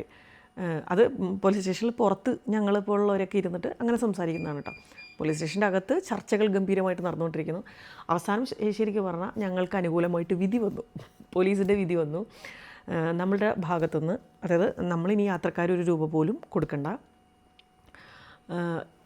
ഇറ്റിനറി പ്രകാരമുള്ള ബാലൻസ് സംഭവങ്ങൾ ഓൾമോസ്റ്റ് എല്ലാം തന്നെ കണ്ട് അവരെ സേഫായി നാട്ടിലെത്തിക്കുക എന്നുള്ള ഒരു തീരുമാനം കോടതിയിൽ നിന്ന് പോലീസ് ഇടപെട്ട് വന്നു. കാരണം നമ്മളുടെ കയ്യിൽ നിന്ന് നമ്മൾ ഹാരിസ് പറഞ്ഞിട്ടുള്ള കംപ്ലീറ്റ് പണം കൊടുത്തിട്ടാണ് വന്നിരിക്കുന്നത് എന്നുള്ള കാര്യങ്ങളെല്ലാം നമ്മൾ പറഞ്ഞു. നമ്മുടെ നിസ്സഹായാവസ്ഥയും നമ്മുടെ കൂടെ ലേഡീസ് ഫാമിലീസ് എല്ലാവരും ഉണ്ട്, 60+ ആയിട്ടുള്ള അല്ലെങ്കിൽ 55+ ആയിട്ടുള്ള ആൾക്കാരുണ്ട് എന്നെല്ലാം കാര്യങ്ങൾ പറഞ്ഞതിന് ശേഷം എല്ലാം കൂടി മൊത്തത്തിലെടുത്തിട്ട് അവരൊരു തീരുമാനം പറഞ്ഞു. പക്ഷേ അതിലുപരി എന്താണെന്ന് വെച്ചാൽ മുന്നോട്ട് ഇനി മിലിറ്ററി പ്രകാരമുള്ള കാര്യങ്ങൾ കണ്ടു പോകണമെങ്കിൽ പണം വേണം. അതിന് ഹാരിസിൻ്റെ കയ്യിൽ ഇല്ല എന്ന് പറയുന്ന ഒരാളെ പിടിച്ച് കുടഞ്ഞാലൊന്നും പണം കിട്ടില്ല. സോ അതുകൊണ്ട് തീരുമാനം വന്നത് ബാക്കിയുള്ള ദിവസങ്ങളിൽ ഉള്ള സ്ഥലങ്ങളും കാര്യങ്ങളൊക്കെ കാണാൻ നമ്മുടെ പണം, അതായത് റൂം നമ്മളെടുക്കണം, ഫ്രഷപ്പ് ആവാനുള്ള എല്ലാ ദിവസവും നമുക്ക് ടോട്ടലി ഇറ്റിനറി പ്രകാരം നമുക്ക് 15-16 ദിവസത്തെ സ്റ്റേ ഉണ്ടായുള്ളൂ. ബാക്കിയെല്ലാം ട്രാവലിംഗ് ആണ്. ട്രാവൽ ചെയ്താലേ ഒരു സ്ഥലത്തേക്ക് എത്തിപ്പെടാൻ പറ്റുള്ളൂ. അതുകൊണ്ട് ട്രാവലിംഗ് ആയിരുന്നു. അപ്പോൾ ബാലൻസ് എത്ര സ്റ്റേ വന്നു എന്നാവോ, 3-4 സ്റ്റേ അതിന് വന്നു കേട്ടോ. മീൻസ് ഈ പ്രോബ്ലംസിന് ശേഷം സ്റ്റേ വന്നു. അതേപോലെ ഫ്രഷപ്പ് എല്ലാ ദിവസവും എവറി ഡേ മോർണിംഗ് നമ്മൾ എവിടെയാണോ എത്തുന്നത് അവിടെ എത്തി ഒരു 8-നും 9-നും ഇടയിലുള്ള ഒരു സമയത്ത് എത്തിപ്പെടുന്ന സ്ഥലത്ത് വെച്ച് നമ്മൾ ഫ്രഷപ്പിന് റൂം എടുക്കുക, ജസ്റ്റ് പോയി ഫ്രഷപ്പായി വരിക, ഭക്ഷണം കഴിക്കുക, വണ്ടി കയറുക, നേരെ വിടുക. ഇങ്ങനെയായിരുന്നു നമ്മളുണ്ടായിരുന്നത്. അപ്പോൾ ഫ്രഷപ്പിനും സ്റ്റേക്കും ഉള്ള പണം നമ്മൾ തന്നെ എടുക്കുക. സോ ഭക്ഷണം നമ്മൾ തന്നെ എടുക്കുക. ഈ 3 എണ്ണം ആക്ച്വലി ശരിക്കും എക്സ്പെൻസീവായിട്ടുള്ള കാര്യങ്ങളായിരുന്നു ഇത്. അതെല്ലാം നമ്മൾ തന്നെ എടുക്കണം. നമ്മൾ ബാക്കിയുള്ള കാര്യങ്ങളും സ്ഥലങ്ങളും കണ്ട് സേഫായി നമ്മളെ തിരികെ നാട്ടിലെത്തിക്കാം എന്നുള്ള ഒരു നിബന്ധന പ്രകാരം ആണ് നമ്മളവിടെ നിന്ന് വണ്ടി എടുക്കുന്നത്. അപ്പോഴേക്കും പോലീസ് സ്റ്റേഷനിലേക്ക് വന്ന് ഏകദേശം എനിക്ക് തോന്നുന്നു 2 മണി 2:30 മണിയായിട്ടോ പോലീസിൻ്റെ ഒരു വിധി വന്നപ്പോഴത്തേക്കും. നമ്മൾ ഏകദേശം ഒരു 10 മണിക്കുള്ളിൽ രാവിലത്തെ പഞ്ചാബിൽ ഫ്രഷപ്പും കഴിഞ്ഞ് ബ്രേക്ക്ഫാസ്റ്റും കഴിഞ്ഞ് നമ്മളിരുന്നതാണ്. 10 to 2 മണി 2:30 മണി വരെ ഇഷ്യൂസ് ആയിരുന്നു, പ്രോബ്ലംസ്. ഇങ്ങനെ എന്ത് ചെയ്യണമെന്നറിയാതെ പലപ്പോഴും പലരും നിന്നു പല കാര്യങ്ങൾ അത് ഇത് അങ്ങനെ എന്തൊക്കെയോ പറഞ്ഞ്, എന്തൊക്കെയോ നല്ല കേട്ടോ, കാര്യമായിട്ടുള്ള കാര്യങ്ങളെല്ലാം പറഞ്ഞ് നമ്മളെ ഇങ്ങനെ നാട്ടിലെത്തിക്കുക എന്നുള്ളൊരു തീരുമാനത്തിൽ ആണ് നമ്മളവിടെ നിന്ന് വീണ്ടും വണ്ടി സ്റ്റാർട്ട് ചെയ്യുന്നത്. പിന്നെ അവിടെ നിന്ന് അങ്ങോട്ട് എന്താ പറയുക, ബാക്കിയുള്ള ദിവസങ്ങളിലെല്ലാം തന്നെ മനസ്സാകെ വിഷമിച്ചാറാൻ. പിന്നെ പല വീഡിയോസും ഞാൻ ഷൂട്ട് ചെയ്തിട്ടില്ല, ഞാൻ പോസ്റ്റും ചെയ്തിട്ടില്ല. ചിലത് മാത്രമാണ് ഞാൻ പോസ്റ്റ് ചെയ്തത്. എന്താ പറയുക, മനസ്സിനൊരു സന്തോഷം വേണ്ടേ? അത്രയും ദിവസം നമ്മൾ അടിപൊളിയായിട്ട് പോയിക്കൊണ്ടിരുന്ന ഒരു യാത്ര പെട്ടെന്ന് അങ്ങനെ വന്നു കഴിഞ്ഞപ്പോൾ ഉണ്ടായ മാനസിക വിഷമം ശരിക്കും പറഞ്ഞാൽ ഒരു 2 days വണ്ടി ശോകമായിരുന്നു. അവിടെ നമ്മൾ കയറിയിട്ട് പോലീസ് സ്റ്റേഷനിൽ നിന്ന് കയറി പിന്നെ ബാക്കിയെല്ലാം നമ്മുടെ ചിലവിൽ തന്നെയാണ് നമ്മൾ ബാക്കിയുള്ള ദിവസങ്ങളെല്ലാം തന്നെ പോയിക്കൊണ്ടിരുന്നത്. അതായത് നമുക്ക് വീണ്ടും വീണ്ടും നഷ്ടമാണ് കേട്ടോ. അപ്പോൾ ഇങ്ങനെയൊരു ഇത് വന്നപ്പോഴത്തേക്കും കാര്യം സന്തോഷമായി. നമ്മൾ സെപ്പറേറ്റ് നമ്മൾ നമ്മുടേതായിട്ടുള്ള ചിലവുകളൊക്കെ എടുത്തിട്ടാണ് മുന്നോട്ട് പോകുന്നതെങ്കിൽ കൂടിയും നമുക്ക് സന്തോഷമുണ്ടായിരുന്നു. കാരണം 26 ദിവസത്തെ യാത്ര 13 ദിവസം കൊണ്ട് തീർന്നു പോവുകയാണല്ലോ എന്ന് ചിന്തിച്ചിട്ട് ഞങ്ങൾക്ക് എല്ലാവർക്കും വിഷമമുണ്ടായിരുന്നു. കാരണം ഒരു 2-3 ദിവസത്തിനുള്ളിൽ ഞങ്ങളെല്ലാവരും അടിപൊളിയായിട്ട് ഭയങ്കര ഫ്രണ്ട്സായി മാറി. എല്ലാവരും പല പല സ്ഥലങ്ങളിൽ നിന്നും വന്ന പല ജില്ലക്കാരും അടക്കമാണ്. മലപ്പുറം, കോഴിക്കോട്, പിന്നെ എറണാകുളം, ആലപ്പുഴ, അങ്ങനെ പല സ്ഥലങ്ങളിൽ നിന്നുള്ളവർ വന്നിട്ട് എല്ലാവരോടും ഒന്നിച്ച് ഒരു വണ്ടിയിൽ യാത്ര ചെയ്യുമ്പോൾ ഒരു 3 ദിവസം അല്ലെങ്കിൽ 4 ദിവസം, അതിൽ കൂടില്ല, അത്ര ദിവസം കൊണ്ട് നമ്മളെല്ലാവരും അടിപൊളിയായിട്ടൊരു ഫാമിലി ആയിട്ട് മാറിയിട്ടുണ്ടായിരുന്നു. ബഹളങ്ങൾ, എന്താ പറയുക, വണ്ടിയിൽ പരസ്പരം പാട്ട് പാടുക, അന്താക്ഷരി കളിക്കുക, ഡാൻസ് ചെയ്യുക. പിന്നെ അതിൻ്റെ ഇടയിൽ ഞങ്ങൾ കൂട്ടത്തിലുണ്ടായിരുന്നൊരു ചേട്ടൻ്റെ വെഡിങ് ആനിവേഴ്സറി ആയിരുന്നു, മകളുടെ പിറന്നാളുണ്ടായിരുന്നു. എല്ലാം കേക്ക് മുറിച്ച് ആഘോഷിക്കുക, വണ്ടിയിൽ തന്നെ. റണ്ണിങ്ങിലാണ് കേട്ടോ, വണ്ടി റണ്ണിങ്ങാണ്. അതിനിടയിൽ ഇങ്ങനെ കേക്ക് മുറിച്ച് ആഘോഷിക്കുക, എന്താ പറയുക, പാട്ട് വയ്ക്കുക, അടിച്ചു പൊളിച്ച്, അങ്ങനെയൊക്കെ അടിപൊളിയായിട്ട് പോയിക്കൊണ്ടിരുന്നത് 14 ദിവസം മുതൽ അങ്ങനെ ആയിക്കഴിഞ്ഞപ്പോൾ എല്ലാവരും മാനസികമായിട്ട് ഭയങ്കര വിഷമമായിരുന്നു. 2 ദിവസത്തേക്ക് പിന്നീട് ശോകമുഖമായിരുന്നു വണ്ടി. പാട്ടില്ല, ആരും മൈക്കിൽ പാട്ട് പാടുന്നില്ല, അല്ലാതെ പാട്ട് വയ്ക്കുന്നില്ല, ഡാൻസില്ല, പരസ്പരം അധികം സംസാരങ്ങളില്ല. എന്താ പറയുക, ഇങ്ങനെ ശോകമുഖമായിട്ടാണ് 2 ദിവസം അങ്ങനെ പോയിക്കൊണ്ടിരുന്നത്. പിന്നെ വീണ്ടും എന്താ പറയുക, ഒന്ന് ഓണായി ഞങ്ങൾ. ഒരു 2 ദിവസം കൊണ്ട്, 2 ദിവസം കഴിഞ്ഞപ്പോഴത്തേക്കും ഇനി ഇങ്ങനെ പോയാൽ പറ്റില്ല, എല്ലാവരും അടിപൊളിയാവണം, പഴയ പോലെ ചില്ലാവണം എന്നൊക്കെ പറഞ്ഞ് നമ്മൾ നമ്മുടേതായിട്ടുള്ള സ്വന്തം ഓൺ റിസ്കിൽ നമ്മൾ അടിപൊളി എന്ന് പറഞ്ഞാൽ പരമാവധി നമ്മൾ അടിച്ചു പൊളിക്കാൻ ശ്രമിച്ചിട്ടുണ്ട് യാത്ര. അതിനിടയിൽ എനിക്ക് ആരൊക്കെയോ കമൻറ്റ് ചെയ്തിരുന്നു, ഒരു 10 ദിവസം ഓക്കെയാണ്, കുഴപ്പമില്ല, അത് കഴിഞ്ഞാൽ പിന്നെ ബോറടിക്കുന്നു. സത്യത്തിൽ ആർക്കും ബോറടിച്ചിട്ടില്ല, ആ യാത്ര ബോറടിച്ചിട്ടില്ല. ഇങ്ങനൊരു ഇഷ്യൂ വന്നതുകൊണ്ടുള്ള മാനസിക വിഷമങ്ങൾ മാത്രമേ ഞങ്ങൾക്കുണ്ടായിരുന്നുള്ളൂ. ഞങ്ങൾക്ക് 26 ദിവസവും കംപ്ലീറ്റ് ചെയ്യണം എന്ന് ഞങ്ങൾക്ക് ആഗ്രഹം ഉണ്ടായിരുന്നു. പക്ഷേ 26 ദിവസത്തെ യാത്ര 21 ദിവസമായി ചുരുങ്ങി. അതായത് നമുക്ക് വേണ്ടപ്പെട്ട കുറച്ച് കാര്യങ്ങളാണ് നമ്മൾ കണ്ടിട്ടുള്ളത്. സ്വന്തം റിസ്കിൽ തന്നെ നമ്മൾ ഡൽഹിയിൽ വന്നിട്ട് എല്ലാവരും പല വഴിക്ക് പോയി. ഡൽഹിയിൽ വന്ന് നമ്മൾ സ്റ്റേ ചെയ്തു, 2 ദിവസം സ്റ്റേ ഉണ്ടായിരുന്നു ഡൽഹിയിൽ വന്നു. എല്ലാവരും പല വഴിക്കാണ്, കാരണം സ്വന്തം പണത്തിലാണ് നമ്മളെല്ലാ കാര്യങ്ങളും ചെയ്യുന്നത്, ഭക്ഷണം കഴിക്കുന്നത്, താമസിക്കുന്നത്. അപ്പോൾ അതുകൊണ്ട് തന്നെ എല്ലാവർക്കും, കാരണം ഡൽഹിയിൽ ഇപ്പോൾ താജ്മഹലൊക്കെ കണ്ടവർ പലരും 4-5 വട്ടമൊക്കെ കണ്ടവരുണ്ട് ഞങ്ങളുടെ കൂട്ടത്തിൽ. അപ്പോൾ അതുകൊണ്ട് ചിലവർ റൂമിലിരുന്നു, എന്താ പറയുക, റെസ്റ്റ് എടുത്തു. എന്നെപ്പോലുള്ള കാണാത്തവരൊക്കെ ഒത്തിരി പേരുണ്ടായിരുന്നു. 2 പ്രാവശ്യം കണ്ടവരൊക്കെ ഉണ്ടായിരുന്നു. അപ്പോൾ എല്ലാവരും എന്ത് ചെയ്തു, പല വഴിക്ക് അങ്ങ് സ്പ്ലിറ്റായി. കാരണം നൈറ്റ് വീണ്ടും നമ്മൾ തിരിച്ചെത്തണമായിരുന്നു, റൂമിൽ തിരിച്ചെത്തുമല്ലോ. അപ്പോൾ അതുകൊണ്ട് ഇഷ്ടമുള്ള സ്ഥലങ്ങളിൽ പോകാം. ചിലവർ ഡൽഹിയിൽ റിലേറ്റീവ്സ് ഉണ്ടായിരുന്നു, റിലേറ്റീവ്സിൻ്റെ വീട്ടിൽ പോയി. കാരണം സ്വന്തം കാര്യത്തിലല്ലേ നമ്മൾ ചെയ്യണം, അപ്പോൾ നമ്മളുടെ ഇഷ്ടം പോലെ നമുക്ക് ചെയ്യാമായിരുന്നു. അപ്പോൾ അന്നത്തെ ദിവസം ഞാനും ഏട്ടനും പിന്നെ ശൈലേഷ് കുമാർ എന്ന് പറഞ്ഞിട്ടൊരു ചേട്ടനുണ്ടായിരുന്നു. ഞങ്ങൾ 3 പേരും കൂടി ഒരു യൂബർ വിളിച്ചിട്ട് നമ്മൾ പോയി. അത്യാവശ്യം ആ ഒരു ദിവസം കൊണ്ട് ഡൽഹി എക്സ്പ്ലോർ ചെയ്യുന്ന ഒരു വീഡിയോ ഞാൻ അപ്ലോഡ് ചെയ്തിട്ടുണ്ടായിരുന്നു. കാലത്ത് തന്നെ ഇറങ്ങി പരമാവധി നമ്മൾ കാണാനുള്ള എല്ലാ കാര്യങ്ങളും ഓൾമോസ്റ്റ് എല്ലാം തന്നെ നമ്മൾ ഡൽഹിയിൽ എക്സ്പ്ലോർ ചെയ്തിട്ടുണ്ടായിരുന്നു. അതിപ്പോൾ നമ്മുടെ സ്വന്തം റിസ്കിൽ ആവുമ്പോൾ നമുക്ക് ഇഷ്ടമുള്ള പോലെ കാര്യങ്ങൾ ചെയ്യാമായിരുന്നു. അതുകൊണ്ട് തന്നെ ഞങ്ങൾ ഹാപ്പി ആയിട്ടിരിക്കാൻ ഞങ്ങൾ ശ്രമിച്ചിട്ടുണ്ട്. ആ 14ാമത്തെ ദിവസം മുതൽ ശരിക്കും പറഞ്ഞാൽ ഹാരിസ് എന്ന് പറയുന്നൊരു ഓപ്പറേറ്റർക്ക്, ഇതിൻ്റെ കോർഡിനേറ്റർക്ക് ഒരു വോയിസും ഇല്ലായിരുന്നു. അവനൊരു മൂലയ്ക്ക് ഇരിക്കുമായിരുന്നു ശരിക്കും പറഞ്ഞാൽ. ഞങ്ങളെല്ലാവരും ഒരുപാട് വഴക്കൊക്കെ പറഞ്ഞു കേട്ടോ, ഹാരിസിന് ഒരുപാട് വഴക്കൊക്കെ പറഞ്ഞു. ചില സമയങ്ങളിൽ അവൻ ഭക്ഷണം കഴിക്കാതിരുന്നിട്ടുണ്ട്. അപ്പോൾ ഞാനും മറ്റുള്ളവരൊക്കെ ആയിട്ട് ഓരോ സമയത്തൊക്കെ ഭക്ഷണം വാങ്ങിക്കൊടുക്കും. ചില മാനുഷിക പരിഗണനയുടെ പേര് നമ്മൾ ചെയ്തിട്ടുണ്ട്. പക്ഷേ ഞാൻ എന്താ പറയുക, അവൻ്റെ നിസ്സഹായാവസ്ഥ കൊണ്ടായിരിക്കാം, എന്താണ് അവൻ്റെ കയ്യിൽ നിന്ന് പണം എങ്ങനെയാണ് നഷ്ടപ്പെട്ടത്, അല്ലെങ്കിൽ എങ്ങനെയൊക്കെ ചിലവായി എന്നുള്ള കാര്യം നമുക്ക് അറിഞ്ഞുകൂടാ. പക്ഷേ അതും ഒരു ബിസിനസ്സല്ലേ, എന്താ പറയുക, ഉയർച്ചകളും താഴ്ചകളും എല്ലാം ഉണ്ടാവും ഒരു ബിസിനസ്സിൽ. ഒരാളെ പെട്ടെന്ന് എല്ലാവർക്കും കൂടി എടുത്തിട്ട് ചവിട്ടിക്കൂട്ടാനൊക്കെ എല്ലാവർക്കും പറ്റും. പക്ഷേ അവനെ ഒന്ന് കൈപിടിച്ച് എഴുന്നേപ്പിച്ച് കൊണ്ടുവരിക എന്ന് പറയുന്നത് അത്ര എളുപ്പമുള്ള കാര്യമൊന്നുമില്ല. മേ ബി അവന് ഇപ്പോൾ ഓഗസ്റ്റ് 1 നെക്സ്റ്റ് ട്രിപ്പ് പ്ലാൻ ചെയ്തിരിക്കുകയാണ്. അപ്പോൾ എന്താ പറയുക, ഞാൻ പറഞ്ഞു എന്നാന്ന് വെച്ചാൽ, അങ്ങനെ പോകാൻ താല്പര്യമുള്ളവരാണെങ്കിൽ കുറച്ചുകൂടി ഒന്ന് ആലോചിച്ചിട്ട്, അല്ലെങ്കിൽ സ്വന്തം റിസ്കിൽ പോകാനായിട്ട് ശ്രമിക്കുക. പോകണ്ട എന്ന് ഞാൻ പറയില്ല. കാരണം അവൻ ലാസ്റ്റ് ഡേ, നമ്മൾ പിരിയുന്നതിൻ്റെ അന്നത്തെ തലേ ദിവസം രാത്രി എല്ലാവരുമായിട്ടിരുന്ന് സംസാരിച്ചപ്പോൾ ഹാരിസ് സംസാരിച്ചു, ഞങ്ങളോട് എല്ലാവരോടും ക്ഷമ പറഞ്ഞു. ഇങ്ങനെ സംഭവിച്ചു പോയതിൽ എന്നോട് എല്ലാവരും ക്ഷമിക്കണം. എല്ലാവരുടെയും പണം, നിങ്ങൾക്ക് ബാലൻസ് ചിലവായിട്ടുള്ള പണം എല്ലാം ഞാൻ എല്ലാവർക്കും ഒരു 2 അല്ലെങ്കിൽ 3 മാസത്തിനുള്ളിൽ ഞാൻ തിരികെ തരും. എൻ്റെ അവസ്ഥ അങ്ങനെ ആയിപ്പോയതുകൊണ്ടാണ്, എല്ലാവരും എന്നോട് ക്ഷമിക്കണം. എല്ലാവരും ഞാൻ വീണ്ടും വിളിക്കും, എല്ലാവർക്കും ഞാൻ പണം തിരികെ തരും എന്ന് ഹാരിസ് വാക്ക് പറഞ്ഞിട്ടുണ്ട്. മേ ബി കിട്ടാതിരിക്കാം, അറിയില്ല. ആരും അങ്ങനെ എക്സ്പെക്റ്റ് ചെയ്തിട്ടില്ല, കിട്ടുമെന്നൊന്നും വിചാരിച്ചിട്ടില്ല. കാരണം അറിയില്ലല്ലോ, കിട്ടുമോ ചാൻസസ് ആർക്കറിയാം. പക്ഷേ നമ്മൾ പറയണമെന്ന് വെച്ചാൽ ഇങ്ങനെ പോകുന്നവരുണ്ടെങ്കിൽ കുറച്ചുകൂടി ഒന്ന് ആലോചിച്ചിട്ടൊക്കെ പോവുക, അത്രയേ ഉള്ളൂ. നമുക്ക് പറ്റിയത് പറ്റി.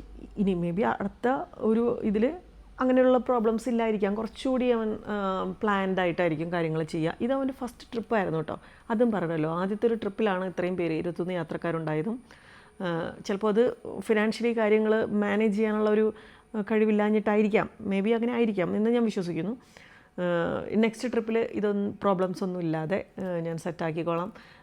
എന്നോട് ആർക്കും ദേഷ്യം തോന്നരുത് എന്നൊക്കെ പറഞ്ഞു. പക്ഷേ ഞങ്ങൾക്ക് കൊല്ലാനുള്ള ദേഷ്യം ശരിക്കും പറഞ്ഞിട്ടുണ്ടായിരുന്നു കേട്ടോ ആ സമയത്തൊക്കെ. എന്താ പറയുക, പക്ഷേ ആ ഒരു ഇപ്പം ഞാൻ ആലോചിക്കുമ്പോൾ എനിക്ക് ചെറുതായിട്ടൊക്കെ ചിരി വരും. കുറച്ച് നാളോട് കഴിയുമ്പോൾ ഈ ഒരു യാത്ര കുറേ കൂടി ഫണ്ണി ആയിട്ട് ഫീൽ ചെയ്യും കേട്ടോ. അപ്പോൾ ഞങ്ങളുടെ കൂടെ ഉണ്ടായിരുന്ന സന്തോഷ് എന്ന് പറഞ്ഞൊരു ചേട്ടനുണ്ട്, ആലപ്പുഴക്കാരനാണ്. അപ്പോൾ സന്തോഷിടാൻ പറയാം, ദൈവമേ എന്നാലും ഈ 21 പൊട്ടന്മാർ എല്ലാവരും കൂടി ഈ ഒരു വണ്ടിയിൽ എങ്ങനെ വന്ന് പെട്ടു എന്ന് ഏട്ടാ പറയട്ടെ. അപ്പോൾ ഞങ്ങളെല്ലാവരും കൂടി കൂട്ടച്ചിരിയായിരുന്നു. കാരണം മൈസൂർ എത്തിക്കഴിഞ്ഞപ്പോൾ, മീൻസ് എല്ലാം കഴിഞ്ഞ് നമ്മൾ മൈസൂർ, വയനാട് അങ്ങനെയാണ് നമ്മൾ വന്നിട്ടുള്ളത്. അപ്പോൾ മൈസൂർ നമ്മൾ ഉച്ചയ്ക്ക് ഭക്ഷണം കഴിക്കാനായിട്ട് ഒരു ഹോട്ടലിൽ നിർത്തി കഴിഞ്ഞ് ഭക്ഷണം കഴിച്ച് ഞങ്ങൾ ഇച്ചിരി നേരം ഒന്ന് റെസ്റ്റ് ചെയ്തു അവിടെ. എന്നിട്ടാണ് നമ്മൾ വണ്ടിയിൽ കയറുന്നത്. അപ്പോൾ ആ സമയത്തൊക്കെ ഇരുന്നിട്ട് പറയാം, എന്നാലും ഇതെങ്ങനെയാണ് 21 പൊട്ടന്മാരെല്ലാം കൂടി ഒരു വണ്ടിയിൽ എങ്ങനെ വന്ന് പെട്ടു എന്ന്. അത് ഈ പൊട്ടന്മാരെന്ന് ഉദ്ദേശിച്ചത് എല്ലാവരുടെയും പണം പോയല്ലോ, ഈ 21 യാത്രക്കാരുടെയും പകുതി പണം ലോസാണ്. അതേപോലെ തന്നെ വീണ്ടും നമ്മുടെ കയ്യിൽ നിന്ന് പണം ചിലവായി കഴിഞ്ഞപ്പോൾ ഉണ്ടായ ഒരു മാനസിക ഒരു വിഷമത്തിൽ നിന്ന് ശരിക്കും സന്തോഷം അത് പറഞ്ഞത് കോമഡി ആയിട്ടാണ്. എന്നാലും എങ്ങനെയാണ് വന്ന് പെട്ടത് എന്നുള്ളത് കോമഡി ആയിട്ടാണ് പറഞ്ഞെങ്കിലും വിഷമമുണ്ട് എല്ലാവർക്കും കുറച്ച് പണം നഷ്ടപ്പെട്ടതിൽ. പക്ഷെ എന്നാലും സ്വന്തം റിസ്ക്കിലാണെങ്കിലും ബാക്കിയുള്ള കാര്യങ്ങളും കൂടി കണ്ട് 26 ദിവസം എന്നുള്ളത് 21 ദിവസം വരെ നമ്മൾ പൂർത്തിയാക്കിയിട്ടുണ്ട്. 5 ദിവസത്തെ ഡിഫറൻസേ നമുക്ക് വന്നിട്ടുള്ളൂ. 21 ദിവസവും നമ്മൾ യാത്ര പൂർത്തിയാക്കി വന്നു. എന്താ പറയുക, പിരിയുന്നതിൽ എല്ലാവർക്കും ഭയങ്കര സങ്കടം ഉണ്ടായിരുന്നു കേട്ടോ. കാരണം എല്ലാവരും നല്ല ഭയങ്കര ജോലിയായിരുന്നു. എന്താ പറയുക, അതിലും രസം ഈ വന്നവർക്ക്, ഈ യാത്രയിൽ നമ്മുടെ കൂടെ ഉണ്ടായിരുന്നവർക്ക് നമ്മൾ ഫസ്റ്റ് ഡേ തന്നെ നമ്മളെല്ലാവരും പരിചയപ്പെടുകയൊക്കെ ചെയ്യും മൈക്കിലൂടെ. അപ്പോൾ എന്നെ അവിടെ ഉണ്ടായിരുന്ന ആർക്കും അറിയില്ലായിരുന്നു. പക്ഷേ ഞാനിങ്ങനെ നമ്മൾ പരിചയപ്പെടുന്ന കൂടുതൽ ഞാനിങ്ങനെ വ്ളോഗറാണ്, യൂട്യൂബറാണ് എന്നൊക്കെ ഇങ്ങനെ ഞാനിങ്ങനെ പറഞ്ഞു കഴിഞ്ഞപ്പോൾ അതേതാ പേജ് ഏതാണ് എന്നൊക്കെ ചോദിച്ച് എല്ലാവരും പരിചയപ്പെട്ടു. പിന്നെ പേജ് എല്ലാവരോടും പറഞ്ഞു കൊടുത്തു. അപ്പോൾ അവരുടെ ഭാര്യമാർക്കൊക്കെ ഇത് അയച്ചു കൊടുത്തു. ദേ ഇങ്ങനെ ഈ ഒരു വ്ളോഗറെ അറിയോ, ഈ വ്ളോഗർ ഞങ്ങളുടെ കൂടെ ഉണ്ട് എന്ന് പറഞ്ഞിട്ട് അവരുടെയൊക്കെ ഭാര്യമാർക്ക് ഇത് അയച്ചു കൊടുത്തു. അയച്ചു കൊടുത്തപ്പോഴാണ് ഇത് പൊന്നി ചേച്ചിയല്ലേ, അല്ലെങ്കിൽ ഇത് പൊന്നിയല്ലേ, ഈ കുട്ടിയുടെ വീഡിയോസ് ഞങ്ങൾ കാണാറുണ്ട്, നല്ല വീഡിയോസാണ് എന്നൊക്കെ പറഞ്ഞ് അവർ തിരിച്ച് വാട്സപ്പിൽ ഇട്ടിരിക്കുന്ന വോയിസ് മെസ്സേജസ് ഒക്കെ വന്നിട്ട് അവരെന്നെ കാണിച്ചു തന്നു. ഞങ്ങളുടെ ഭാര്യമാരൊക്കെ ദേ നിങ്ങളുടെ വീഡിയോസൊക്കെ കാണാറുണ്ട് കേട്ടോ, ഞങ്ങൾക്കേ അറിയില്ലാത്തുള്ളൂ, അവരൊക്കെ ദേ ഭയങ്കര ഫാനാണ് എന്നൊക്കെ പറഞ്ഞിട്ട് അവർ പറഞ്ഞു. അപ്പോൾ പലരും വീഡിയോ കോളൊക്കെ ചെയ്തിട്ട് അവരുടെ ഫാമിലീസിനും മക്കൾ എല്ലാവരും എന്നെക്കൊണ്ട് സംസാരിപ്പിച്ചു. ചേച്ചിനോട് ഒന്ന് സംസാരിക്കണം പപ്പാ എന്നൊക്കെ പറഞ്ഞിട്ട് അവർ വീഡിയോ കോൾ ചെയ്തിട്ട് സംസാരിച്ചിട്ടുണ്ടായിരുന്നു. എന്താ പറയുക, മൊത്തത്തിൽ എല്ലാവരും കൂടി ഭയങ്കര ജോലിയായിട്ടുള്ളൊരു യാത്രയായിരുന്നു. യാത്ര മടുത്തിട്ടില്ലായിരുന്നു. പിരിയണ സമയത്ത് ഞങ്ങൾക്ക് എല്ലാവർക്കും ഭയങ്കര വിഷമമായിരുന്നു. അയ്യോ യാത്ര തീരുവാണല്ലോ എന്നൊക്കെ പറഞ്ഞ് നമുക്ക് വിഷമമുണ്ടായിരുന്നു. കയ്യിൽ കുറച്ച് ക്യാഷ് പോയെങ്കിലും ഹാപ്പിയായിട്ട് നമ്മൾ സേഫായിട്ട് നമ്മൾ തിരിച്ചെത്തിയിട്ടുണ്ട്. അതിൽ വണ്ടിക്കാരെ നമുക്ക് തെറ്റൊന്നും പറയാൻ പറ്റില്ല. കാരണം അവർക്ക് എന്താ പറയുക, ഡീസൽ അടിക്കാതെ വണ്ടി മുന്നോട്ട് പോവില്ലല്ലോ. അപ്പോൾ അവർക്കും അവരുടെയും സാഹചര്യം, അവരുടെ എന്താ പറയുക, അവർ വണ്ടി ഓഫ് ചെയ്തു എന്നുള്ളത് ഒരു തെറ്റാണ്. പക്ഷേ അവരെ കൊണ്ടത് ചെയ്യിച്ചതാണ് ഈ എന്താ പറയുക ഹാരിസിനെയും തെറ്റ് പറയാൻ പറ്റില്ല, തെറ്റ് എങ്ങനെയാണ് ഞാൻ പറയാം. അപ്പോൾ ആരെയും ഞാനിങ്ങനെ അനുകൂലിച്ചുകൊണ്ട് പറയുകയല്ല, പക്ഷേ എല്ലാവരുടെ ഭാഗത്തും തെറ്റും കാര്യങ്ങളൊക്കെ ഉണ്ടായിരുന്നു. അപ്പോൾ അതിനിടയിൽ നമ്മൾ യാത്രക്കാർ തെറ്റൊന്നും ചെയ്തിട്ടില്ല. നമ്മൾ അടിപൊളിയായിട്ട് യാത്രയൊക്കെ അടിച്ച് പൊളിച്ച് പോകാൻ വന്ന നമ്മൾ ഇങ്ങനെയൊരു സന്ദർഭത്തിൽ പെട്ടുപോയി എന്നുള്ളതിൽ ചെറിയൊരു വിഷമം. എന്നാലും എല്ലാവരും സേഫായി നമ്മൾ തിരികെ എത്തിയിട്ടുണ്ട്. അപ്പോൾ എന്താ പറയുക, ഇതൊക്കെ തന്നെയാണ് നമ്മുടെ യാത്രയുടെ അനുഭവങ്ങൾ എന്നൊക്കെ പറഞ്ഞാൽ. വേറെ ശാരീരികപരമായിട്ടുള്ള വേറെ ബുദ്ധിമുട്ടുള്ള കാര്യങ്ങളൊന്നും തന്നെ ഉണ്ടായില്ല കേട്ടോ. ഇങ്ങനെ ഒരു ഫിനാൻഷ്യൽ ഇഷ്യൂ ആണ്, പക്ഷേ അതൊരു വലിയ ഇഷ്യൂ തന്നെയാണല്ലോ. നമ്മുടെ കയ്യിൽ നിന്ന് പിന്നെയും കുറേ പണം ചിലവാകുക എന്ന് പറയുന്നത് അതൊരു ബുദ്ധിമുട്ടുള്ള കാര്യമാണല്ലോ. അതാണ് ഞാനിങ്ങനെ ഒരു ഇഷ്യൂ ഉണ്ടായി എന്നുള്ള ഒരു ഹിൻ്റാണ് ഞാൻ ആ വീഡിയോയിൽ, ആ ഒരു ഷോർട്ട് വീഡിയോയിൽ കൊടുത്തത്. അതിലും കുറേ ബാഡല്ല നെഗറ്റീവായിട്ടുള്ള കുറേ കമൻറ്റ്സ് ഉണ്ടായിരുന്നു. അതായത് ചേച്ചി ഇങ്ങനെ ഒരു കാര്യം പറയാൻ പറ്റിയില്ലെങ്കിൽ പിന്നെ എന്തിനും ഇങ്ങനെ ഒരു വീഡിയോ ഇടണം, അതിൻ്റെ ആവശ്യമുണ്ടോ എന്നൊക്കെ പറഞ്ഞിട്ട് കുറേ കമൻറ്റുകൾ ഞാൻ കണ്ടു. പക്ഷേ എനിക്ക് ആ സമയത്ത് ഞാൻ അവരോടൊപ്പം യാത്ര ചെയ്തുകൊണ്ടിരിക്കുകയാണ്. സോ എനിക്കിങ്ങനൊരു വീഡിയോ അവിടെ വെച്ച് ഇടാൻ കഴിയില്ലായിരുന്നു. അതുകൊണ്ടാണ് ഞാനൊരു ഹിൻ്റായിട്ട് കൊടുത്തത്. കാരണം ഇനി ആരെങ്കിലുമൊക്കെ വന്ന് ആളുമായിട്ട് കോണ്ടാക്റ്റ് ചെയ്ത് നെക്സ്റ്റ് ട്രിപ്പിലേക്ക് പോകുന്നുണ്ടെങ്കിൽ ഒന്ന് ആലോചിച്ചിട്ട് ചെയ്യൂ എന്നുള്ള ഒരു ഹിൻ്റായിരുന്നു ഞാൻ കൊടുത്തത്. കാരണം ആരെങ്കിലുമൊക്കെ വന്ന് പെട്ടു പോകരുതല്ലോ എന്ന് കരുതിയിട്ടാണ്. ചിലപ്പോൾ അടുത്ത യാത്രയിൽ ഉണ്ടാവില്ലായിരിക്കാം, എനിക്കറിയില്ല. പക്ഷേ അങ്ങനെ ഒരു സാഹചര്യത്തിൽ എനിക്ക് അതേ ചെയ്യാൻ കഴിയുമായിരുന്നുള്ളൂ. അതുകൊണ്ടാണ്. പക്ഷെ അതിന് ഞാൻ കുറേ നെഗറ്റീവ് കേട്ടു. എന്തിനാണ് കാര്യം തലയും വാലുമില്ലാത്ത വീഡിയോ എന്നൊക്കെ പറഞ്ഞിട്ട്. പക്ഷെ അത് ചിലവർക്കത് മനസ്സിലായി. അതിനകത്ത് ആ ചേച്ചിക്കത് പറയാൻ കഴിയില്ലാത്ത സാഹചര്യമായിരിക്കും, ആ ചേച്ചി സേഫായി നാട്ടിലെത്തട്ടെ എന്നിട്ട് പറയും എന്നുള്ള കമൻറ്റുകൾ ഞാൻ കണ്ടു. അങ്ങനെയൊക്കെ കമൻറ്റ് ഇട്ടവർക്ക് നന്ദിയുണ്ട്. എന്താ പറയുക, അപ്പോൾ ഇത്രയേ ഉള്ളൂ എൻ്റെ യാത്ര അനുഭവങ്ങളൊക്കെ പറഞ്ഞത്. അപ്പോൾ പോകാൻ ഉദ്ദേശിക്കുന്നവരൊക്കെ ഉണ്ടെങ്കിൽ അതിപ്പോൾ ഈ ഗ്രൂപ്പിൻ്റെ കൂടെ മാത്രമല്ല, ഏത് ഗ്രൂപ്പാണെങ്കിലും കുറച്ചുകൂടിയൊക്കെ ഒന്ന് അന്വേഷിച്ചിട്ട് കുറച്ചുകൂടി എക്സ്പീരിയൻസ് ഒക്കെ ആയിട്ടുള്ളവരുടെ കൂടെ യാത്ര ചെയ്യുക. എന്തുകൊണ്ടും ഒത്തിരി ട്രാവൽ ഏജൻസീസ് ഉണ്ട്, നല്ല നല്ല ടീമുകൾ, സേഫായി സെക്യൂറായിട്ട് പോയി വരാൻ കഴിയുന്ന ഒത്തിരി ട്രാവൽ ഏജൻസീസൊക്കെ ഉണ്ട്. അപ്പോൾ എല്ലാ കാര്യങ്ങളും തിരഞ്ഞ് മനസ്സിലാക്കി വേണം വരാൻ എന്നുള്ളതാണ് ഞാൻ പറയുന്ന കാര്യം. ഞങ്ങൾക്ക് ശരിക്കും പറഞ്ഞാൽ ഒരു ചെറിയൊരു അബദ്ധം പറ്റി. ഇനി അങ്ങനെ ആർക്കും വരാതിരിക്കട്ടെ. അപ്പോൾ ഇത്രയേ ഉള്ളൂ എൻ്റെ യാത്രാനുഭവങ്ങൾ. കേട്ടിരുന്ന എല്ലാവർക്കും നന്ദി.